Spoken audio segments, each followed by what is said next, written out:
kata surga itu sebuah diksi yang sangat indah didengar di telinga oleh semua kalangan, dari balita sampai kakek nenek tua renta.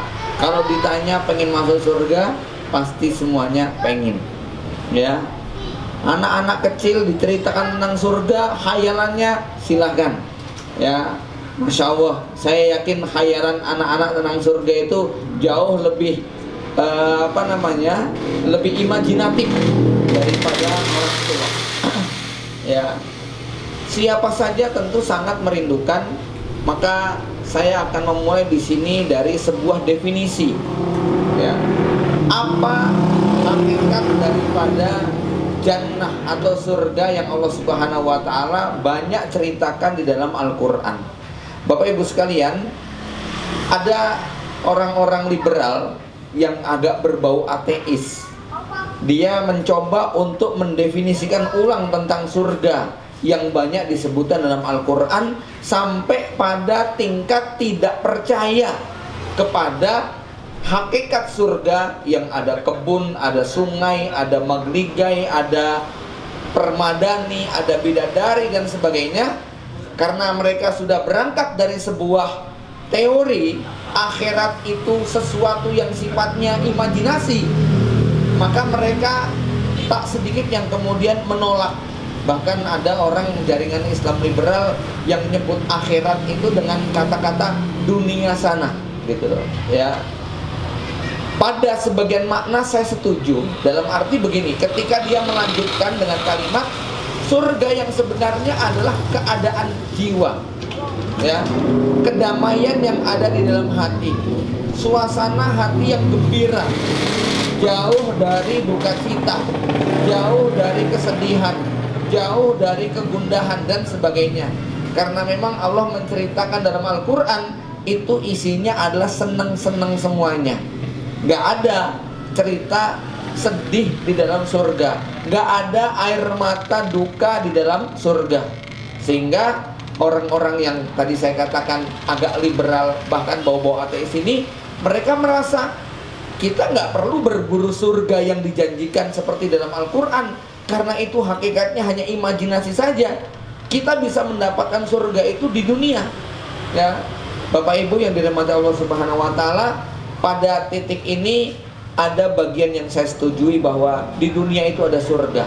Dan ini seperti yang dikatakan oleh Ibnu Taimiyah, bahwa sesungguhnya Allah memiliki surga di dunia. Siapa yang tidak memasuki surga dunia ini, dia tidak akan bisa memasuki surga akhirat, ya. Maka kalau orang-orang liberal atau ateis tadi biasanya memiliki pikiran yang sempit atau parsial, seorang mukmin selalu memandang semuanya sedemikian lengkap. Maka dalam konteks ini kita meyakini surga di dunia itu ada, surga di akhirat itulah surga yang sesungguhnya, ya. Jangan sampai kita kemudian tertipu dengan sudahlah surga itu bukan seperti yang diceritakan, yaitu kan kebun, taman, sungai, itu adalah imajinasi. Karena ada orang-orang yang walaupun rumahnya itu mewah, megah, ada sungainya, ada kebunnya, ada tamannya, punya istri cantik jelita, kalau hatinya resah dan gelisah, gundah gulana, sakit hati, iri dengki, tetap saja rumah tangga itu bernilai neraka.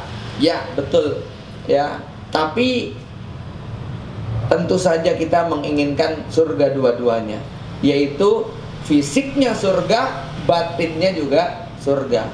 Nih bapak-bapak, saya mau nanya, kira-kira kalau ada yang mengatakan duit itu tidak bisa mendatangkan kebahagiaan, saya mau nanya, jenengan milih sengsara nggak punya duit atau sengsara tapi masih punya duit?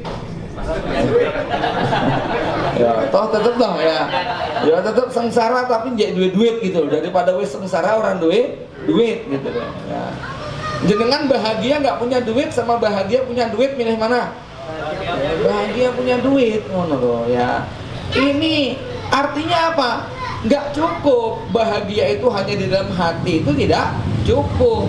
Kita nanti menunggu, ya, kebahagiaan yang dijanjikan Allah Subhanahu Wa Taala bukan sekedar tentang suasana hati, tetapi juga memang benar-benar secara materi diberikan yang menjadi sumber kebahagiaan itu.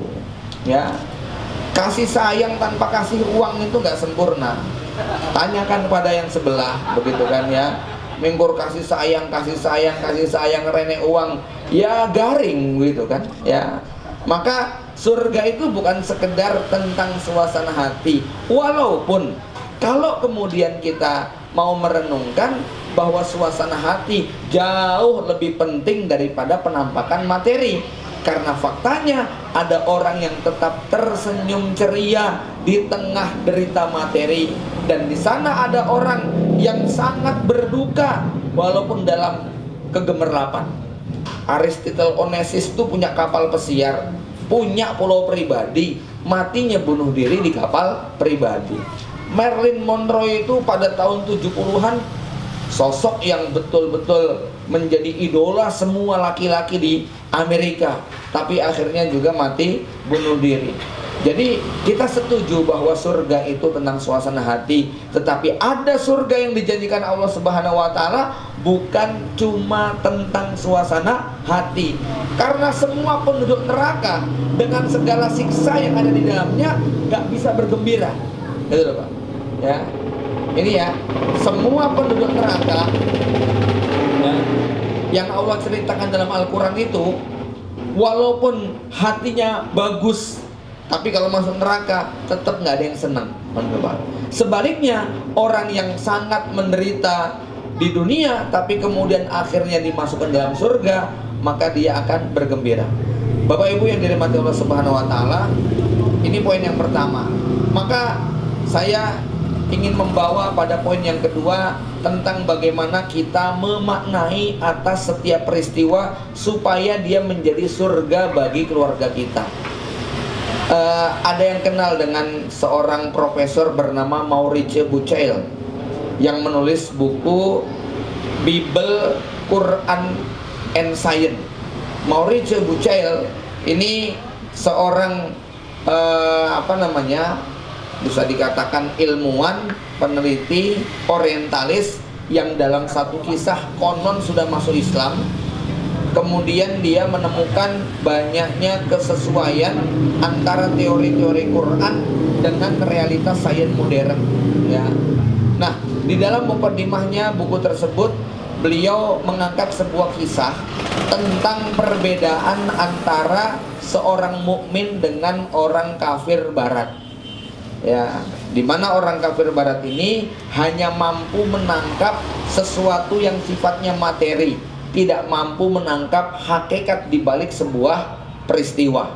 Ya, dia hanya melihat pohon adalah pohon, sungai adalah sungai, gunung adalah gunung, langit adalah langit, tidak mampu menangkap bahwa di balik langit itu ada zat maha pencipta yang sedemikian kompleks penciptaannya, rumit strukturnya ya, yang kemudian mengajak kepada kita untuk tadabbur.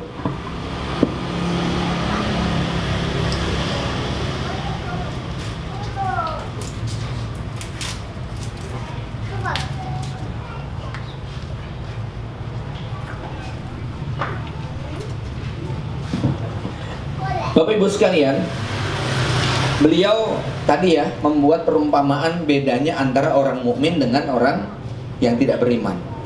Beliau angkat kisah tentang pasutri baru, pasutri muda yang baru beberapa bulan menikmati bulan madu, lalu kemudian karena sang suami ini seorang ilmuwan, tukang riset, senangnya di laborat, dia harus berangkat kembali ke tempat dia bekerja. Tempat bekerjanya di sebuah negeri Eropa yang jaraknya ribuan kilo dari kampung halaman dia. Ini cerita zaman dulu, cerita 70-80 tahun yang lalu, ketika belum ada internet, pesawat, telepon, televisi, bahkan di mana komunikasi manusia masih menggunakan surat kertas yang ditulis lalu dikirimkan via pos. Maka suami ini berangkat, kemudian sampailah di tujuan, yang akhirnya dia mulai bekerja di sana. Setelah sekian bulan sang istri merasa rindu, kangen kepada suaminya. Ditulislah selembar surat cinta untuk sang suami. Setelah 2 bulan perjalanan, surat itu sampai ke meja kerja sang suami. Ya, mendapatkan surat cinta dari sang istri, tentu suami sangat berbunga-bunga. Ya, tapi inilah dasar seorang saintis, seorang periset. Ketika dia melihat surat, dia lebih fokus dengan casing suratnya. Ya, dia lebih perhatian dengan ini kertasnya terbuat dari pohon apa ya. Ya, dia lebih perhatian dengan ini tintanya, bahan bakunya terbuat dari kulit manggis yang ditanam di mana ya. Ya, dia lebih fokus kepada ini model fontnya bold atau italic atau ini atau itu. Dan kemudian kertas surat tadi dibawa ke laboratorium, diteliti dengan alat-alat modern yang saat itu dia punya, sampai menghasilkan sebuah resum, yang resum itu diserahkan kepada bosnya, dan dia dapat uang banyak dari hasil penelitiannya. Dan dia nggak tahu isi surat itu apa, gitu ya. Dan surat itu tidak dibalas, tapi dia senang dengan surat itu. Sebulan, 2 bulan, 3 bulan, istri menunggu tak ada jawaban, dikirim lagi surat cinta kedua, lebih bagus, lebih wangi, dan seterusnya. Kata-katanya begitu indah. Dan lagi-lagi di meja kerja itu, sang suami menemukan surat cinta dari sang istri. Berbinar-binar matanya, berbunga-bunga hatinya, tapi lagi-lagi dia lebih fokus kepada casingnya. Dibawa lagi ke laboratorium, diteliti sampai mendalam, sampai menghasilkan tulisan berpuluh-puluh halaman, yang dengannya dia menjadi seorang profesor terkenal karena mampu meneliti bahan baku kertas surat tersebut. Ya, Bapak Ibu sekalian, tak terasa surat itu sudah dia terima 1, 2, 10, 20, dan surat itu numpuk sebanyak 114 surat. Inilah surat cinta Allah Subhanahu wa Ta'ala kepada hamba-hambanya, yang ternyata orang-orang kafir barat, mereka takjub dengan Al-Quran yang mengungkap tentang adanya gunung di dasar lautan. Orang-orang peneliti barat itu takjub dengan cerita dalam Al-Quran bahwa di alam, di langit sana tidak ada oksigen. Mereka takjub bahwa Al-Quran sudah berhasil menyingkap madu itu sebagai obat yang sangat menakjubkan. Mereka kagum dengan kandungan Al-Quran yang menceritakan tentang pertemuan 2 lautan yang tawar dan yang asin. Ya, dan mereka betul-betul heran dengan Al-Quran ini. Tetapi apa? Itu tidak cukup membuat mereka beriman kepada zat yang telah mengutus Rasul dengan membawa Al-Quran ini. Bapak Ibu yang dirahmati Allah Subhanahu wa Ta'ala, maka kira-kira para ilmuwan seperti ini bisa nggak disebut cinta kepada istrinya, Pak? Nggak bisa, ya. Walaupun dia senang dengan surat cinta itu, maka ini bukan suami ideal. Ini suami pekok namanya, ya, yang hanya mampu menangkap hal-hal yang dohir, tapi tidak mengerti esensi dibalik pada surat cinta itu. Sama, ya, betapa meruginya mereka mengeluarkan uang triliunan, menyelam ke dasar lautan, mendaki gunung yang tinggi, terbang ke angkasa yang luas, tapi mereka tidak tahu ada kehidupan setelah kematian. Kita alhamdulillah sekolah nggak usah tinggi-tinggi, duit nggak banyak-banyak, tapi ngerti ada kehidupan setelah kematian. Kita dibuat yakin adanya kebahagiaan yang hakiki, bukan di dunia. Bapak Ibu yang dirahmati Allah Subhanahu wa Ta'ala, maka beruntunglah orang beriman, sebagaimana Nabi katakan, al-kayyisu mandana nafsahu wa amila lima badal maut. Orang cerdas itu adalah orang yang dia mampu menahan nafsunya dan dia bekerja untuk kepentingan setelah kematiannya.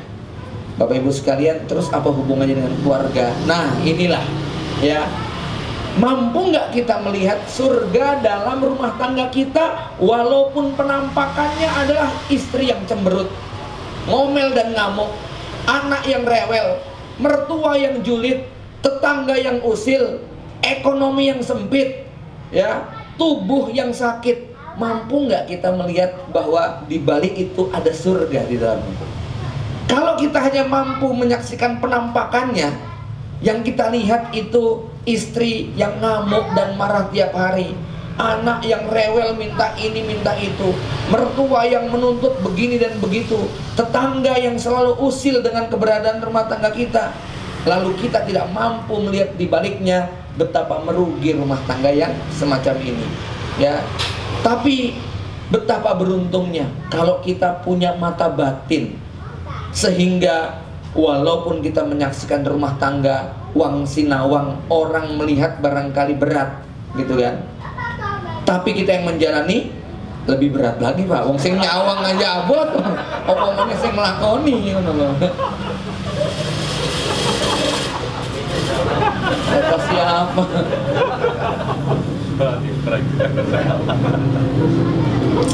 Kalau orang bilang kok bahagia banget ya, belum tentu bahagia. Tapi kalau orang bilang kok kamu abot banget dong, apa meneh sing nglakoni ngono lho, Pak. Gitu ya. Wong nyawang tok wis abot ngono lho, apa meneh nglakoni ngono ya. Enggak, Bapak Ibu yang dirahmati Allah Subhanahu wa taala. Jadi mampu nggak kita melihat ada kepingan-kepingan surga di dalam rumah tangga kita, walau penampakannya itu adalah neraka dalam tanda kutip. Ya, karena Ustadz Faudil Azim kan mengatakan seandainya di dunia itu ada surga, surga itu bernama rumah tangga, dan seandainya di dunia itu ada neraka, neraka itu juga bernama rumah tangga. Ya, maka Ibnu Taimiyah tadi mengatakan di dunia ada surga, siapa yang tidak memasukinya, dia tidak akan bisa memasuki surga akhirat. Tentu saja yang dimaksud Ibnu Taimiyah ya, bukan surga yang berarti rumahnya harus mewah, mobilnya harus mahal, bajunya harus yang terbaru, menu favoritnya harus tersedia, bukan. Tetapi ini tentang suasana hati, di mana beliau dalam satu syairnya mengatakan, ma fa'alu a'daibi, apa yang bisa diperlakukan musuh-musuhku terhadap diriku. Kalau mereka memenjarakan aku, berarti aku bisa berduaan dengan Robku. Kalau mereka mengusir aku bisa bersiahah gratis tanpa harus membayar. Kalau mereka membunuh aku, maka berarti mereka mempercepat perjumpaanku dengan kekasih hatiku. Lihat itu ya. Maka ada seorang yang di tiang gantungan itu, dia tetap bisa tersenyum. Kenapa? Karena eksekutor hanya bisa merampas fisiknya, hanya bisa menyita asetnya, tetapi mereka tidak mampu untuk mencuri hatinya. Dalam proses dieksekusi, senyumnya tetap lebar, hatinya tetap merdeka. Nah inilah ya Bapak Ibu yang dari mata Allah, betapa pentingnya kita punya surga dunia yang semacam ini. Sehingga walaupun suasana kehidupan rumah tangga kita barangkali dalam ukuran materi, dalam ukuran dohiriyah, kita bukan termasuk orang seperti para selebgram, artis, selebritis yang hidup berkecukupan, yang hidup berkelimpahan. Tetapi karena Allah telah memberikan surga di dalam hati kita, kita tetap bisa menikmati dengan senyum ceria ya. Dan ini yang menjadi penting. Pertanyaannya, bagaimana kemudian kita bisa merasakan itu semuanya? Bagaimana senyum kita tetap lebar saat punya duit dan gak punya duit? Bagaimana senyum kita tetap mengembang saat istri cemberut dan tersenyum? Bagaimana hati kita tetap lapang saat anak kita sehat ataupun sakit? Bagaimana jiwa kita tetap riang saat mungkin orang tua, mertua, mereka banyak melakukan intervensi dalam rumah tangga kita? Bagaimana itu kita bisa miliki semuanya? Nah, ini tentu tentang mental surga yang ada di dalam jiwa kita.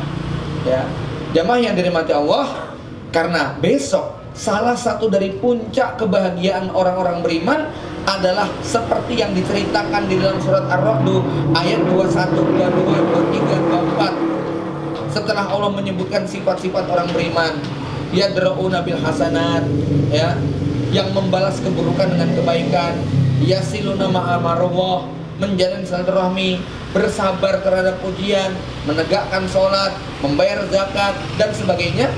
Lalu Allah mengatakan, jannatu adnin yadkhulunaha, mereka akan masuk surga Aden. Waman sholaha min abaihim, masuk surganya bareng-bareng. Min abaihim, bapak dan kakeknya, wa azwajihim, istri-istrinya, wa dzurriyyatihim, anak cucunya, gandeng tangan bareng-bareng masuk surga. Lalu kemudian di depan gerbang surga, wal malaikatu yadkhuluna alaihim min kulli bab, para malaikat sudah berbaris di depan pintu surga. Lalu para malaikatnya mengatakan, salamun alaikum bima sobartum, selamat wahai keluarga hebat atas kesabaran kalian menjalani perjalanan hidup di dunia. Salamun alaikum bima sobartum. Malaikat nggak akan mengucapkan selamat karena kamu orang kaya, selamat karena kamu orang terkenal, selamat karena follower kamu jutaan, selamat ya karena kamu paling ganteng di dunia, paling ini paling itu. Enggak. Kalau di dunia Pak, Bu, ucapan selamat itu biasanya karena prestasi duniawi atau capaian materi. Ya, selamat atas terpilih sebagai lurah, selamat atas juara pertama mendapatkan hadiah A, selamat atas promosi yang Bapak terima begini begitu.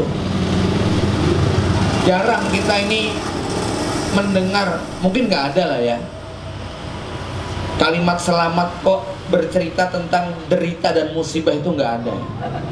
Selamat atas perceraian yang ke-7 kalinya. Selamat atas kehilangan mobil Anda, ya. Selamat atas kecelakaan yang menimpa satu keluarga Anda, gitu. Nggak ada, ya. Ucapan selamat selalu tentang prestasi duniawi, tapi berbanding terbalik dengan besok suasana di akhirat, ucapannya adalah salamun alaikum bima sobartum. Selamat nggih Pak, diuji istri cerewet, galak, judes, julid, tapi Bapak tetap cinta dan sayang. Selamat nggih Bu, diuji punya suami nggak bertanggung jawab, kabur, nggak ngasih nafkah, tapi Anda tetap setia. Selamat nggih Pak, diuji anak berkebutuhan khusus, tapi Anda tetap ikhlas dan menerima ketetapan Allah. Selamat nih Mas, punya mertua kok, ya Allah, lidahnya pajem begitu kan, ya, ngalahkan lidah mertua sebelah, ya. Pokoknya nanti ucapan selamatnya kayak begitu. Salamun alaikum bima sobartum fa ni'ma uqbaddar. Maka berdasarkan ayat ini saya punya kesimpulan. Seandainya ada satu kalimat yang paling mewakili tentang hakikat rumah tangga kita, maka satu kalimat itu adalah sabar. Silahkan pilih kalimat apa yang paling mewakili perjalanan rumah tangga antum selain sabar. Nggak ada Pak. Sabar itu kalimat yang paling mewakili dari semua kata yang menggambarkan kehidupan rumah tangga kita, ya. Terutama yang bulan madunya berakhir dilanjut bulan padu, gitu kan, ya. Bahkan ada yang bilang saya sejak malam pertama udah sabar kan, gitu loh, ya. Coba apa yang membuat ini pasangannya masih muda-muda sih. Jadi kalau yang ikut pengajian mbah-mbah saya bilang, apa yang membuat Anda masih bertahan dengan istri yang ada sekarang ini? Kok nggak diganti? Gitu ya. Yo sabar. Nek ora sabar bubar, kan ya. Ibu-ibu, wajah suami Anda sudah nggak bisa diampuni. Ini untuk yang 60 tahun gitu ya. Kok ya masih bertahan dengan suami yang kayak gitu? Yo sabar, gitu ya. Sabar ini kalimat yang paling mewakili. Maka Bapak Ibu yang dirahmati Allah Subhanahu wa taala, dalam kehidupan rumah tangga, kalau kita pengen mendapatkan surga, kalimat sabar harus menjadi benteng dan cover dari semua yang kita jalani. Ya, apa coba melebihi daripada kesabaran, ngurusi anak, ngurusi keluarga. Karena hidup ini ujian. Orang kan bilang yang namanya ujian itu harus sabar menjalaninya. Begitu kan? Ya. Karenanya jamaah yang dirahmati Allah, kalau kita berlanjut pada pertanyaan berikutnya, terus gimana caranya supaya sabar, gitu kan? Ya. Kalau kita pengen tahu bagaimana kita bisa bersabar, ingat cerita Nabi Musa dengan Nabi Khidir. Saat Nabi Musa diminta Allah untuk belajar kepada Khidir, lalu di depan Khidir Nabi Musa mengatakan, hal attabi'uka ala antu allimani mimma ulimta rusda. Wahai Khidir, boleh nggak saya mengguru jadi murid Anda agar Anda mengajarkan kepada saya ilmu-ilmu yang Allah ajarkan kepadamu? Maka Ketika Nabi Musa minta izin untuk berguru, Nabi Khidir mengatakan begini, qala innaka lan tastati'a ma'iya sabra. Kamu gak bakal sabar kalau jadi murid saya. Ya, tapi kalimat berikutnya yang menarik Pak untuk kita dalami. Wa kaifa tasbiru ala ma lam tuhit bihi khubra. Bagaimana kamu bisa bersabar kalau kamu nggak ngerti rahasianya? Bagaimana kamu bisa bersabar kalau kamu nggak ngerti misteri yang ada di baliknya? Kamu nggak ngerti cara ngerateninya. Jadi syarat sabar itu apa? Harus punya pengetahuan dan informasi tentang seluk-beluk objek yang mau kita jalani. Ya, baru kita bisa bersabar. Seekor monyet tidak akan sabar menikmati buah durian, karena mulutnya akan tertusuk duri-duri yang tajam. Tapi kita karena ngerti cara membukanya, ada jalurnya. Ngupas durian bukan seperti ngupas mangga, ya. Bahkan tanpa pisau pun kalau sudah waktunya kita bisa membuka kulitnya, lalu mendapatkan daging yang manis, lezat rasanya. Seekor monyet tidak akan bisa sabar menikmati buah manggis karena pahit kulitnya. Tapi karena kita ngerti di balik kulit yang pahit itu ada daging putih lembut dan manis, maka kita ngerti bagaimana cara ngupasnya dan kita bisa menikmati buah manggis tadi. Bapak Ibu yang dirahmati Allah, maka di sini sama, ya.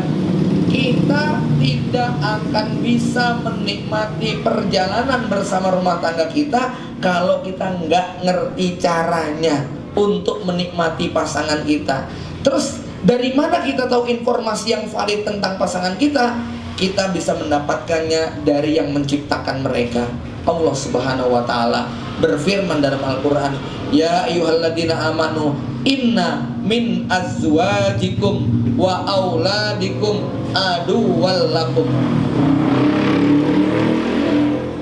Wahai orang-orang yang beriman, sesungguhnya, ya, di antara istri dan anak-anak kalian ada yang menjadi musuh buat kalian. Bapak-bapak tahu nggak Pak, musuh yang paling berbahaya di muka bumi ini siapa? Gak ada yang tahu? Musuh dalam selimut. Loh, kok ketawa? Ini musuh paling berbahaya. Musuh dalam selimut itu kan menggunting dalam lipatan, api dalam sekam, pagar makam tanaman, kan begitu toh, ya. Maka Allah bilang apa? Fahdharuhum, hati-hati, hati-hati sama anak dan istri. Itu musuh, gitu loh. Tapi musuh itu bisa menjadi teman kalau ngerti caranya. Maka Allah kemudian mengatakan apa? Ya, wa in ta'fu, kalau kamu banyak memaafkan istri kamu, wa tasfahu, jangan dimarahin istri kamu, wa taghfiru, sering-sering diampuni, fa innallaha ghafurur rahim, nanti ampunan dan rahmat Allah akan turun dalam keluarga kamu. Gitu. Ini kalau pakai bahasa kiasan, ya, ada dua Pak. Istri dan anak itu ada dua. Pertama, kalau Allah mengatakan musuh, maka bayangkan binatang buas, harimau, macan tutul, kumbang, gajah liar, kemudian beruang madu, ular piton, pokoknya yang buas-buas itu Pak. Gimana cara menghadapi binatang buas itu gimana? Kita harus jadi pawang. Kalau kita mampu menjadi pawang, maka kita bisa menjinakkan. Bukan cuma bisa main bareng, bahkan tidur bareng. Bahkan binatang buas itu bisa menjadi sumber rezeki kita, ya nggak? Nah itu pemain sirkus kan begitu. Kenapa? Mampu menjadi pawang. Sama, kalau Anda gagal menjadi pawang buat istri dan anak Anda, ya udah musuhan terus. Tapi kalau Anda bisa menjadi pawang buat mereka, jinak mereka, gitu ya. Ini bukan kok kami disamakan dengan binatang buas. Ya, ini tentang ilustrasi dunia pawang. Karena Allah mengatakan wanita, istri dan anak-anak adalah musuh buat kalian. Bagaimana cara menjadi pawang? Satu, banyak memaafkan istri. Kenapa istri harus sering dimaafkan? Ya, suami yang baik itu adalah suami yang begitu mudah untuk memaafkan pasangannya. Sehingga ada sebuah kalimat, mereka yang tidak bisa memaafkan kesalahan-kesalahan kecil istrinya akan kehilangan kebaikan-kebaikan yang besar. Nanti kalau mau dikaji secara psikologis, kita akan menemukan ribuan alasan kenapa perempuan harus dimaafkan. Bapak Ibu dari mata, ini tentang cara pandang terhadap sesuatu yang bukan hanya dari sisi penampakan. Kenapa? Sekarang kalau kita bisa bersabar atau kita bisa ngamuk, kita sabar atau kita ngamuk dan marah, itu bukan tentang peristiwanya, Pak. Kita ngamuk dan marah itu bukan tentang peristiwa yang datang kepada kita, tapi kita bisa marah atau tidak marah, kita bisa tenang atau kemudian kalap, tergantung definisi file yang ada di kepala kita atas peristiwa yang kita alami. Misalnya gini, Pak, ada orang punya prinsip, kamu sekali lagi menghina saya, tak jotos deh. Kira-kira kalau dia menghina, apa yang terjadi? Tangan saya refleks akan mukul. Tapi kalau saya buat definisi yang berbeda, saya bilang, kamu sekali lagi menghina saya, ya sudahlah, tak anggap orang gila. Ya. Begitu orang itu menghina saya, gimana kira-kira? Aduh, orang gila kok diladenin, gitu kan? Jadi marah nggak? Nggak jadi marah. Sama, jenengan ketemu sama orang gila di jalan, terus ngomong gini, ya, Mas Harun jelek, begitu kan? Marah nggak kira-kira jenengan? Nggak jadi marah. Kenapa? Yang ngomong orang gila. Nah, sekarang coba kita lihat istri kita. Gitu, ya. Apa kata Rasulullah tentang istri kita? Aku tidak melihat orang yang naqisatul akli, melebihi daripada perempuan. Perempuan itu kata Rasulullah apa? Naqisatul akli, akalnya nggak genep. Mau istri dengan S2, S3, selama dia perempuan, kata Rasulullah, naqisatul akli, akalnya tidak sempurna. Kira-kira kalau ada suami yang marah sama istrinya, waras nggak itu, Pak? Hah? Waras nggak? Nggak waras. Ngadepin orang nggak genep kok marah-marah. Ya. Loh iya, jadi kan sepakat. Ya. Maaf ya, Nabi menyebutkan begini bukan untuk merendahkan perempuan. Nabi menyebutkan begini supaya laki-laki sadar, bukan laki-laki yang suka marah-marah sama perempuan. Gitu loh, ya. Allah sudah takdirkan mereka naqisatul akli, naqisatud din, agamanya kurang, akalnya nggak sempurna. Sabaqat atifatuha aklaha, perasaannya lebih dominan daripada logikanya. Bahkan yang paling parah, wadoat lisanaha amama akliha, perempuan itu meletakkan mulutnya di depan otaknya. Berarti otaknya di mana? Di belakang. Nah, di belakang seringnya apa? Ketinggalan. Ya. Wajar kalau perempuan itu ngomongnya suka begitu. Laki-laki jangan emosi. Mau ngelihat surga apa tidak? Jadi kalau saya umpamakan tadi ya, binatang buas laki-laki harus jadi pawang, ibarat buah seperti manggis dan durian, kulitnya memang pahit, kulitnya memang tajam, dalamnya itu loh. Ya. Mana loh? Ya. Anda fokus sama kulitnya atau fokus sama dalamnya? Mana loh? Nah, sekarang ini Bapak Ibu sekalian, ya. Anda kalau ketemu sama orang terus dia ngeludah di depan muka Anda, perasaannya gimana, Mas? Marah. Kenapa? Karena definisi ludah adalah penghinaan. Tapi itu nggak berlaku pada sebagian penduduk di Afrika, di mana simbol rasa kangen mereka kalau lama nggak berjumpa, lalu mereka bersapa, caranya meludah ke kiri dan ke kanan. Twin juga, ya. Ludah tetap ludah, bentuknya tidak berubah. Yang berubah adalah definisi di kepala, gitu loh, ya. Di kepala kita ludah itu artinya penghinaan, di kepala mereka ludah artinya penghormatan, gitu loh, ya. Maka mereka nggak jadi marah. Pertanyaannya sekarang coba redefinisi ulang semua penampakan istri Anda, gitu loh ya. Cemberut artinya apa, gitu ya. Ngamuk artinya apa. Karena kalau nama file di kepala kita itu salah, respon Anda akan salah. Tapi kalau istri cemberut, istri marah, istri ngambek, istri ngamuk, lalu Anda kasih nama file di kepala kita, bidadariku lagi acting, gitu ya, nanti nggak jadi marah, gitu. Ada istri ngamuk, suaminya bilang, wah acting, masya Allah, sempurna, dikasih pelukan, mana loh ya. Tapi kalau di kepala kita istri marah, durhaka, istri ngamuk, bukan penghuni surga, istri ngomel-ngomel, istri kufur kepada suami, ya sudah, maka di kepala kita adanya emosi dan jengkel semua. Apunten bapak-bapak, ini teorinya gampang, teorinya toh, ya. Prakteknya saya serahkan kepada masing-masing, ya. Silahkan diampet-ampet dong. Ya, sabar itu nih dijalani, lama-lama kesel.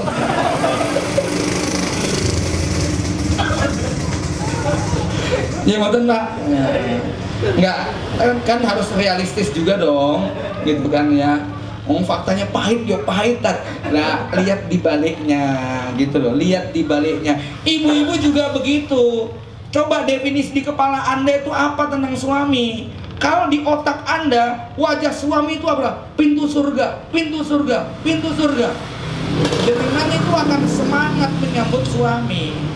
Kalau definisi di otak Anda, suami adalah benteng neraka, benteng neraka, benteng neraka, itu betul-betul menghunjam di dalam hati kita, maka istri akan punya kesabaran tinggi.